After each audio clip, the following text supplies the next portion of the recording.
I still remember every detail of that day. The way the chandelier lights shimmered across the ballroom, the clink of glasses, the hum of laughter, and the feeling of being dressed up but utterly out of place. My brother Charles was getting married, and our family had spared no expense on the venue. His fiancée's family owned a sprawling mansion on the Gold Coast, just north of Chicago, and for one afternoon, it seemed as though every important person in the city had come to celebrate. The house was grand and old, with sweeping staircases, gilded mirrors, and ceilings so high they made you feel small, even in your finest dress. I'd spent weeks worrying about the wedding, but nothing could have prepared me for what actually happened. I wore a green silk dress that I had saved up for, something elegant but modest. My husband James and I arrived a little early, our invitation in hand, my heart fluttering with nerves. He was quiet, but supportive, his hand always ready to steady me. As we walked in, my mother barely acknowledged us. She was too busy showing off her new pearl necklace and charming Charles's soon-to-be-in-laws. For a while, I tried to blend in. I smiled at old family friends, complimented the bride's dress, and even danced once with my uncle. But under all the glitter, I could feel the distance, like there was a line drawn through the room that I wasn't supposed to cross. James did his best to keep the mood light, but he could feel it too. The laughter seemed to die down when we approached, and I heard whispers that stung more than I cared to admit. She married a farmer. Can you imagine? She could have had any life she wanted in the city. I heard it all, and it took every ounce of strength not to let it show. Then, just as the ceremony was ending and the music swelled, Charles made his way across the ballroom. His suit was perfectly tailored, his hair just so, but his eyes were cold. He stopped a few feet from me and didn't bother lowering his voice.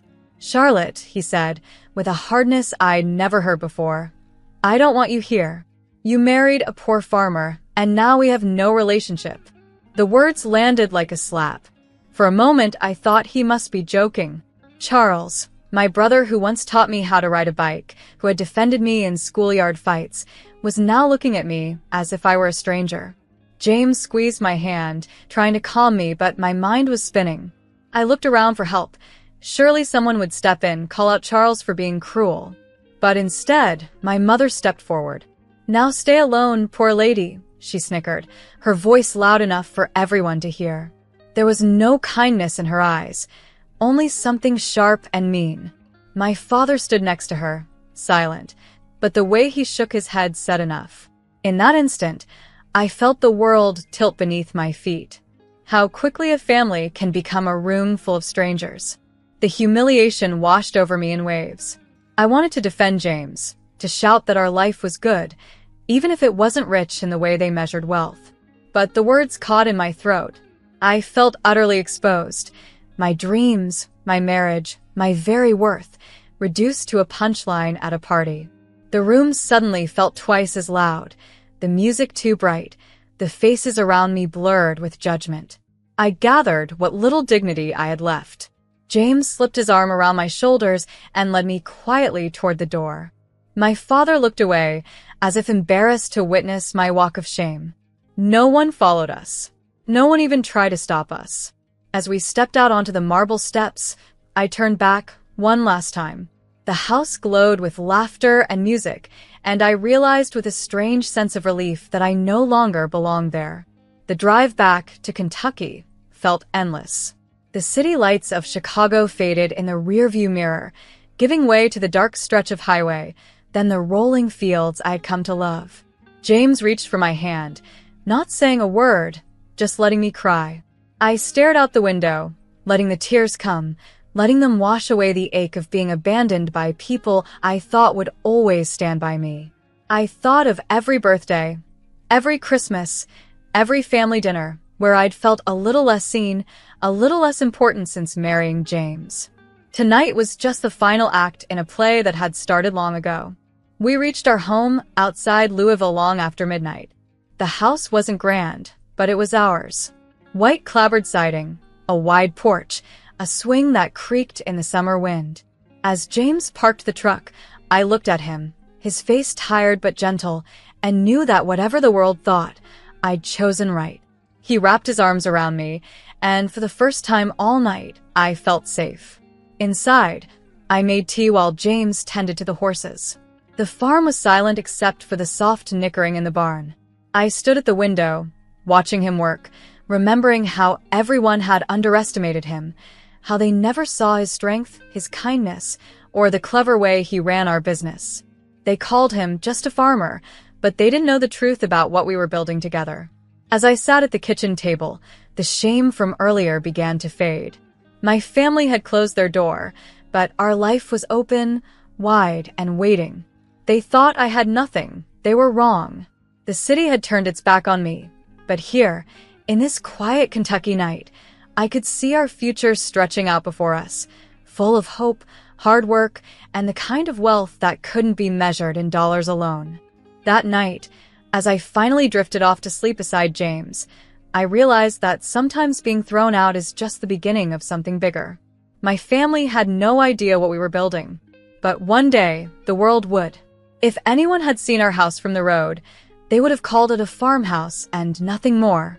Just a white house with faded blue shutters, a few acres of pasture, and a weathered red barn that leaned a little in the wind. But for me, it was a world all its own.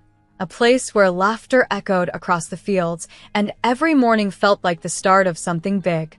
James always said the house was lucky, that it had watched over generations of dreams, but I knew our luck was made, not given. Every inch of it was hard-earned. After the wedding fiasco in Chicago, it felt as if our little world drew even closer around us. We spent those first weeks barely leaving the property, pouring all our hurt and hope into work. Some nights I would wake up, panic clutching my chest, remembering my brother's words, my parents' laughter. But James always knew how to steady me. "Let them laugh, Charlotte," he'd say, pulling me close. "They don't see what we see." And he was right. They never saw the magic in his hands, the way he could calm a wild foal with nothing but a soft voice and patience. James was no ordinary farmer, and the farm wasn't just a business. It was his calling. The land had been in his family for decades, but it was his vision that transformed it. While most people thought of horses as work animals or hobbies for the rich, James saw possibilities in every stride and muscle. He knew how to spot a champion, not just by pedigree, but by heart. I still remember the first horse we bought together.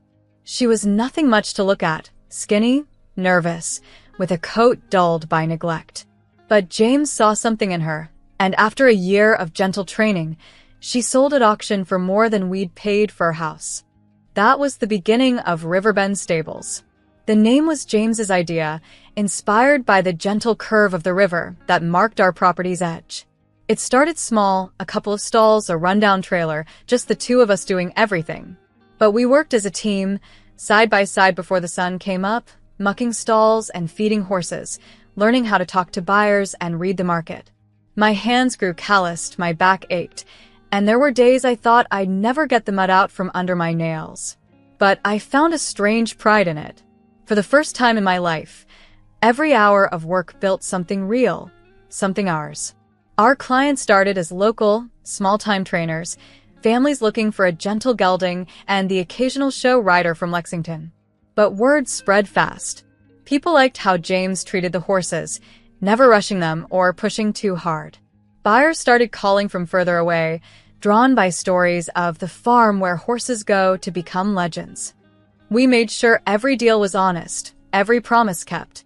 I handled the books, answered the calls, and learned the ins and outs of the business with a hunger I didn't know I had. In those early years, every dollar mattered. We saved ruthlessly, ate simply, and poured every profit back into the business, fixing fences, upgrading stalls, building an indoor arena so we could train even through Kentucky's brutal winters. Sometimes we'd collapse on the porch after a 14-hour day, too tired to speak, just watching the stars blink on above the fields. I think those nights bonded us more than anything else ever could. Eventually, the buyers from the East Coast started to notice us. The real turning point came when a trainer from Virginia bought a filly from us, and she went on to win at Saratoga. After that, everything changed. Our phone rang constantly, calls from New York, Texas, California. We shipped horses across America and then, to my amazement, across the Atlantic. The first time we loaded a colt bound for Paris, I cried, not just for pride, but for all the people who had ever doubted us. But the deal that changed everything came one autumn afternoon when Maxwell Harrington's assistant called out of the blue. At first, I thought it was a prank. Why would a billionaire from New York want to meet two nobody farmers in Kentucky? But Maxwell was serious. He had heard about us from a European buyer, and he wanted to see for himself what we could offer. I remember being so nervous the night before he arrived that I barely slept, pacing the kitchen while James pretended to read the paper. Maxwell arrived in a black SUV, flanked by two bodyguards. He wore a suit so expensive I was afraid to get too close. But as soon as he stepped inside our barn, something changed. He asked questions, smart, thoughtful ones, and listened carefully to James's answers. He wanted to see everything: the horses, the training routines, our breeding records. By the end of the tour, he was smiling.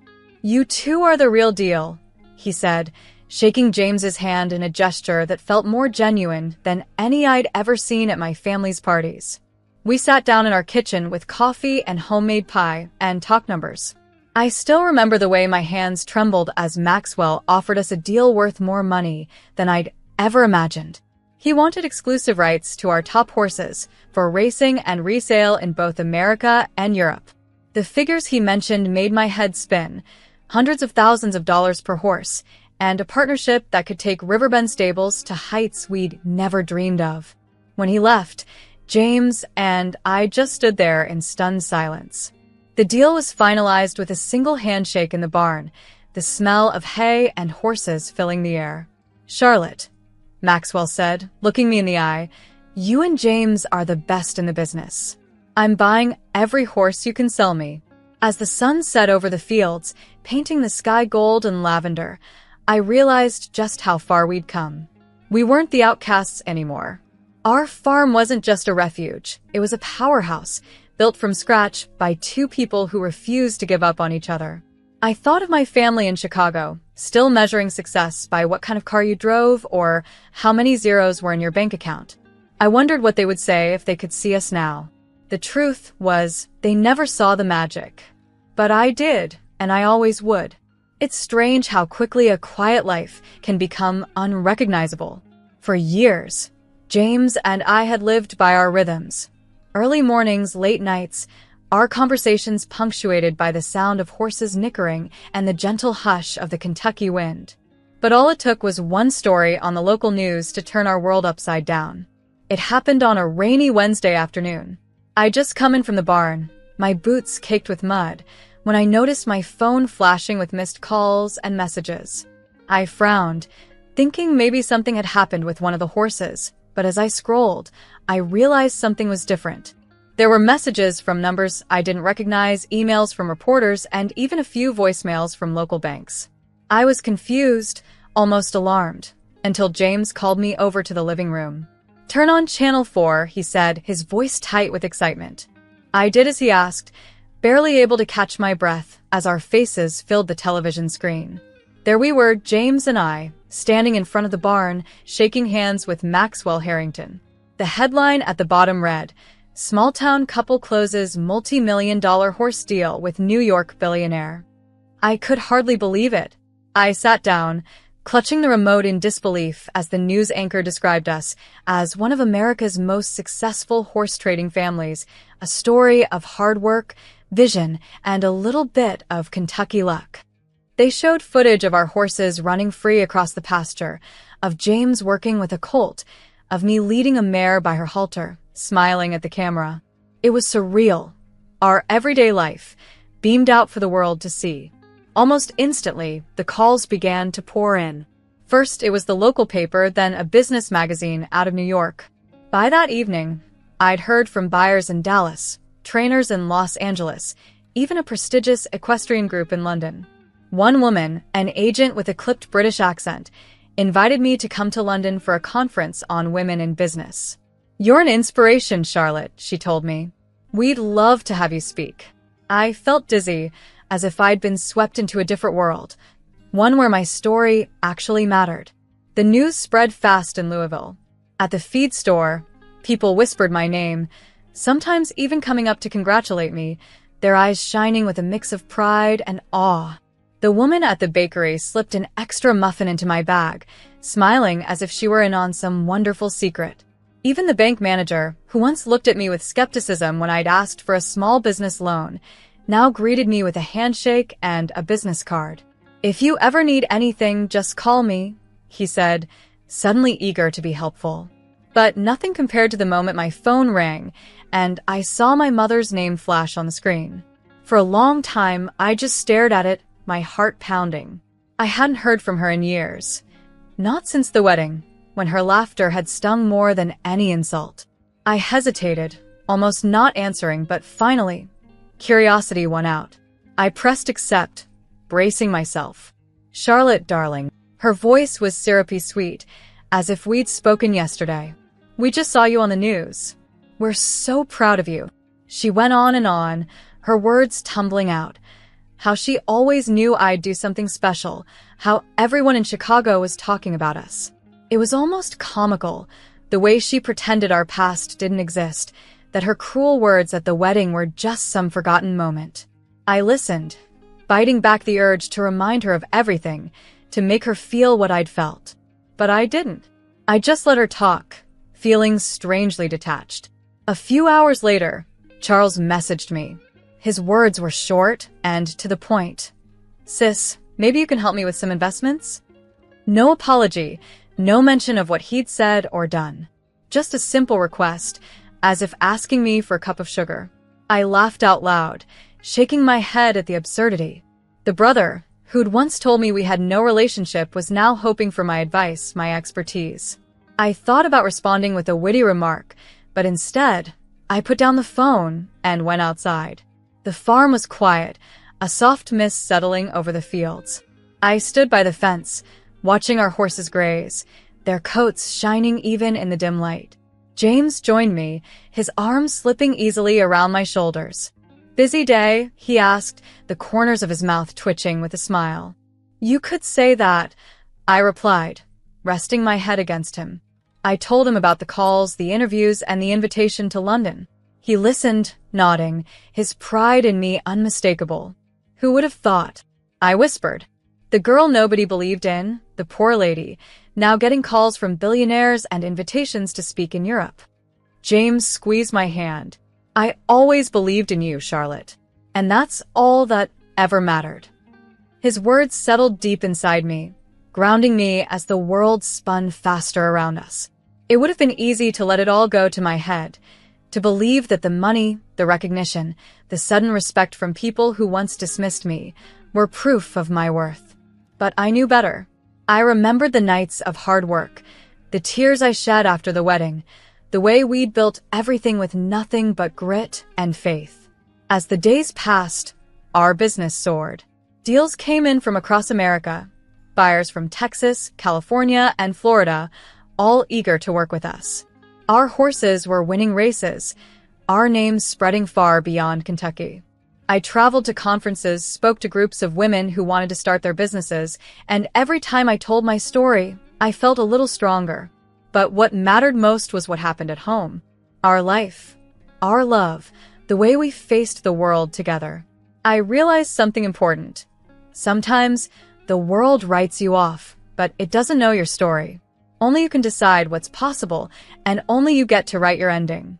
And as I watched the sun dip below the horizon, painting the fields in gold, I knew that my story was just beginning. It's strange how a single moment can echo for years, how something as small as a few careless words at a wedding can push you onto a path you never expected. Sometimes I wake up in the soft dawn light, the scent of hay drifting in from the fields, and I can hardly believe how far I've come from that day in Chicago when my family turned their backs on me. Every morning, I stand at the window of our Kentucky farmhouse and let myself feel it, the gratitude, the peace, and yes, the quiet pride that comes with building a life on your terms. Our house, once dismissed by everyone as just a farm, has become something else entirely. Now it is the heart of a business that reaches far beyond anything I could have imagined when James and I first started. The place is always humming with energy, stable hands laughing as they muck out stalls, buyers arriving from Dallas, Atlanta, even as far away as Paris and London, their luxury cars rolling up the gravel drive. I remember the first time a visitor from France arrived, stepping out in polished boots, his eyes widening at the sight of our Kentucky bluegrass and the fine horses grazing under the early sun. That was the day one of our colts, born right here in the barn, raised with love and patience, was sold for $500,000 to a racing stable near Chantilly. The news traveled fast. Within weeks, buyers from all over America and Europe were calling, eager to work with the little farm with a big heart, as the papers like to say. Every win, every headline, every handshake that closed another deal, I celebrated not with champagne and caviar, but with James at the kitchen table, our fingers entwined over mugs of coffee. The world might have seen us as overnight successes, but we knew the truth. It was years of grit, muddy boots, and late nights that built our empire. Even when the money started rolling in, we never lost sight of who we were or how we'd started. We bought a second home in Colorado, a sprawling ranch nestled against the Rockies, all paid in cash, over $2 million. Sometimes, when I walk through its sunlit rooms, I remember those lean years when every dollar was counted, and I feel such a rush of gratitude that it nearly brings me to tears. It's not just about the money, though. For me, the real wealth is in the life James and I have created together. We have become a team, partners in every sense. Some mornings, he'll leave a wildflower on my pillow, picked fresh from the field, a simple reminder of the quiet love that has carried us through everything. Other days, I'll surprise him with a new saddle or a homemade pie, a small thank you for the way he never let me give up. Our days are busy, sometimes overwhelming, but at night, when the farm is quiet and the horses are fed, we sit on the porch together and watch the stars blink on, talking about dreams and plans and all the things we still want to do. We've hosted buyers and trainers from across the globe, forging friendships over shared meals and stories told around bonfires. More than once, I've found myself speaking at conferences, standing on stage in cities like Denver and New York, telling my story to women who felt as lost and underestimated as I once did. It still amazes me, the power of a single voice, the way your pain can become someone else's inspiration. At those moments, I always think back to that wedding, the sting of my mother's laughter, the cold dismissal in my brother's eyes. I thought those things would break me, but in truth, they set me free. Forgiveness came slowly, but it came. As the years passed, the bitterness faded. My parents called sometimes, less often now, but their tone was softer, less certain, as if they finally saw the daughter they'd never understood. Charles tried, awkwardly, to reconnect, offering small talk and stilted apologies, usually paired with requests for business advice. I let him in, but only on my terms. There is power in choosing who gets your kindness, and I decided that the best revenge was not coldness, but a life so full and rich that forgiveness became easy. And so, I don't feel angry anymore, not about that day, not about the years of loneliness or struggle. If anything, I feel grateful. Being pushed away showed me just how strong I am, and how much love can achieve when the world thinks you're nothing. Every time I see a new foal take its first shaky steps, every time James and I close another deal, every time I look around at the home and the family we've built, I know that being underestimated was my greatest gift. It forced me to build my worth from the ground up, brick by brick, hoof by hoof. Now, when people ask for my story, I tell it simply, I am the woman who was told she would fail, who was laughed at by the people who should have stood by her, who chose love over money and found both. I am proof that the world doesn't get to decide your value. You do. Sometimes the greatest revenge is living your truth, loud, proud, and richer than you ever dreamed. If you're reading this, if you ever find yourself standing alone, laughed at by the people you thought loved you most, remember my story. Let yourself feel the pain, but don't let it stop you. Let it push you to work harder, love deeper, and dream bigger. The world may try to define you, but only you get to write your ending. And trust me, when you choose your happiness, There's nothing more powerful in the world. So here's to new chapters, to the morning sun on fresh hay, to wild horses running free, to second chances and unexpected triumphs. My story isn't finished, not by a long shot. But as I look out at the fields, at James beside me, at the life we've built with nothing but faith in each other, I know that I am finally, truly home.